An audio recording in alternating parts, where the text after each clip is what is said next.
আসসালামু আলাইকুম। Hello everyone, সবাই কেমন আছেন? আশা করি সবাই ভালো আছেন। আমি এই মুহূর্তে আপনাদের সামনে দৌলুদিয়া পাটুরিয়া পদ্মা নদীর ওপর থেকে ফেরির ওপর থেকে ভিডিওটি ধারণ করছি।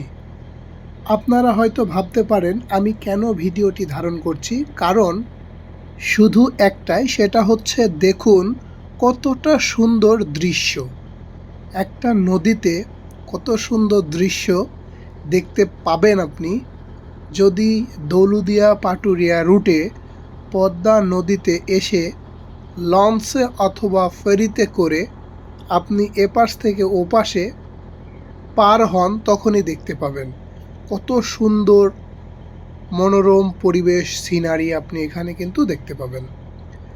দেখতেই পাচ্ছেন যে আমাদের ফেরিটা চলছে এবং ফেরিটা ঢেউ খেলে খেলে খেলে খেলে সামনের দিকে এগিয়ে যাচ্ছে।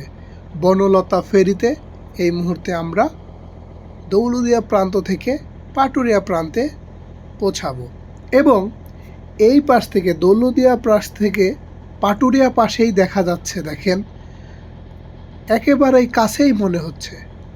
বাম পাশে লঞ্চ দেখা যাচ্ছে, মাঝখানে বিশাল বড় একটি ফেরি দেখা যাচ্ছে, দূরে একটি নৌকা দেখা যাচ্ছে, এই পাশে ডান পাশের একটি ছোট লঞ্চ দেখা যাচ্ছে এবং তার ডান পাশে একটা বিশাল বড় ফেরি দেখা যাচ্ছে।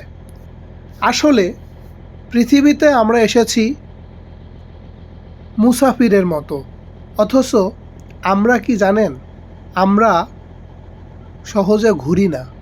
আমরা আমাদের জীবনটাকে গণ্ডির ভিতরে আটকিয়ে রেখেছি।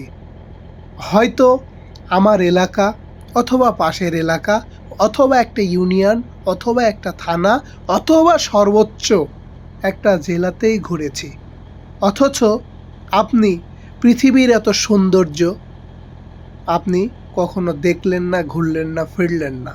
তাহলে কেমন হলো? আসলে একটা কবিতায় আছে না, পাশার পাশে সৌন্দর্য থাকলে অনেক দূরে যাওয়ার প্রয়োজন নেই। কিন্তু আপনার আশেপাশের সৌন্দর্যও তো আপনি ভালো মতো দেখছেন না। দেখুন কত সুন্দর একটা নৌকা আস্তে আস্তে বের হয়ে যাচ্ছে, এটা অবশ্য লঞ্চ, এবং দূর দূরান্তে এটা বিকেল টাইমে খুব সুন্দর লাগে। কেন? কারণ ওপরের দিকে কোনো কিছু নেই, সূর্যের মিষ্টি আলো এসে পড়বে। সামনে যেটা দেখতে পাচ্ছেন সেটা স্পিড বোর্ডের মতো ধীরে ধীরে ধীরে ধীরে ধীরে ধীরে এগিয়ে যাচ্ছে। মূল কথা হচ্ছে যে আপনারা যেখানেই থাকুন, যাই করুন, একটু সময়কে বের করে একটু ঘুরুন, একটু নিজেকে সময় দিন। নিজেকে সময় দিয়ে নিজের ভালো মন্দ ভালোবাসার জায়গাটা এগিয়ে নিন। দেখুন, আপনি যদি না ঘোরেন আপনার জন্য অন্য কেউ ঘুরে দিবে না। পৃথিবীটা আপনি চিনুন, জানুন। শুধু আপনাদের সামনে আমি ভিডিওটি ধারণ করে পেশ করার একটাই কারণ, সেটা হচ্ছে এত সুন্দর সুন্দর দৃশ্য আপনি যদি ভ্রমণ না করেন তাহলে কিভাবে দেখতে পাবেন, কিভাবে জানতে পারবেন? তাই আসুন আমরা সময় পেলে একটু ভ্রমণ করি, সময় পেলে আমরা এক জায়গা থেকে আরেক জায়গায় ঘুরে বেড়াই মুসাফিরের ন্যায়।